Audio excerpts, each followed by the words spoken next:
Hello friends, welcome back to Jhatpat English, जिथे इंग्रजी शिकतो आपण मराठी भाषेमधून. फ्रेंड्स, आपण आपल्या चॅनलवर 30 दिवसात इंग्रजी वाचन चॅलेंज अशा प्रकारचा एक कोर्स सुरू केलेला आहे आणि या कोर्समधील आजचा आहे दुसरा दिवस.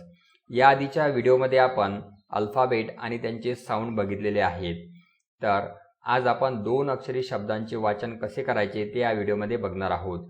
व्हिडिओला सुरुवात करण्याअगोदर एक छोटीशी रिक्वेस्ट आहे, जर आपण या चॅनलवर नवीन असाल तर चॅनलला सबस्क्राईब करायला विसरू नका. चला तर व्हिडिओला सुरुवात करूया. बघा, थोडक्यात आपण उजळणी करूया. कालच्या व्हिडिओमध्ये आपण काय शिकलो? प्रत्येक अक्षराचा एक खास आवाज असतो हे आपण बघितलेलं आहे. इंग्रजी वाचण्यासाठी अक्षरांचे नाव नाही तर आवाज महत्त्वाचा असतो हे आपण बघितलेलं आहे. फॉर एक्झाम्पल, ए आपण बघितला, एचा साऊंड ॲ असा होतो.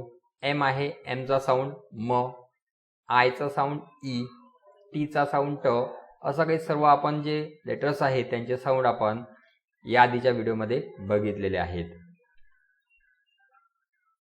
तर आज आपण शब्द वाचनाची जादू बघणार आहोत, अर्थात ब्लेंडिंग कशा प्रकारे करायचं, आवाज कसे जोडायचे ते आपण बघणार आहोत. बघा, या ठिकाणी एक्झाम्पल आपण घेतलेलं आहे. ए आणि एम हे 2 अक्षर आपण एकत्र घेतलेले आहेत. आता एचा साऊंड होतो ॲ आणि एमचा साऊंड होतं म. हे जेव्हा आपण दोन्ही आवाज जोडतो तेव्हा शब्द तयार होतो ॲम, अर्थात त्याचं स्पेलिंग होते ए एम म्हणजेच ॲम. तर या ठिकाणी लक्षात घ्यायचं आहे, स्पेलिंगपेक्षा आपण त्यांचा आवाज जो आहे तो आवाज लक्षात ठेवायचा आहे.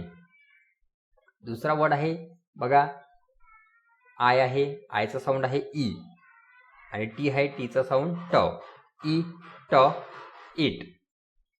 त्यानंतर ऑ न ऑन. यानंतर आता आपण एने सुरू होणारे शब्द बघणार आहोत. बघा, 2 साऊंड जे आहे ते आपण एकत्र करणार आहोत. ॲ म एम, ॲ न ॲन, ॲ ट ॲट, ॲ ज ॲज. यानंतर आयने सुरू होणारे शब्द आपण बघणार आहोत. बघा, ई फ इफ, ई ट इट, ई न इन, ई ज इज. यानंतर आहे ओ आणि यूचे शब्द. ऑ फ ऑफ, ऑ न ऑन, ऑ र और, अ प अप, अ स अस. आता हे जे आपण बघितलेले आहे या नियमाला काही अपवाद आहेत, तर हे आपल्याला शब्द जसे तसे पाठ करायचे आहेत. बघा, या ठिकाणी टी ओ आहे. नियमाप्रमाणे जर याचा उच्चार करायचा म्हटला तर तो काय होईल? टॉ होईल. परंतु इथं त्याचा उच्चार जो आहे तो होतो to. T O to, D O do, G O go, N O no, S O so, M Y my, B Y bye.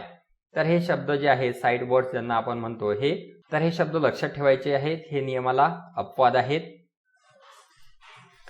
यानंतर प्रॅक्टिस आपण करायची आहे. खालील शब्द वाचायचे आहेत आणि यांचा जो उच्चार आहे तो उच्चार आपण मला कमेंट करायचा आहे.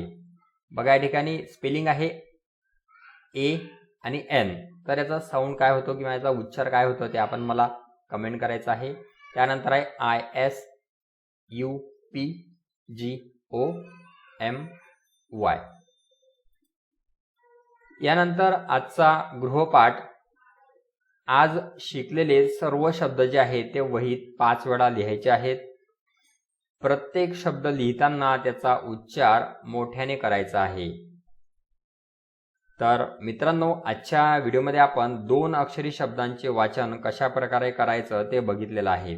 आता उद्याच्या व्हिडिओमध्ये आपण 3 अक्षरी शब्दांचं वाचन कसं करायचं ते बघणार आहोत. आजचा व्हिडिओ आपल्याला कसा वाटला नक्की कमेंट करा आणि ही सिरीज आपल्याला कशी वाटत आहे ते सुद्धा मला नक्की कमेंट करा. तर पुन्हा भेटूया पुढच्या व्हिडिओमध्ये. तोपर्यंत कीप लर्निंग, कीप रीडिंग.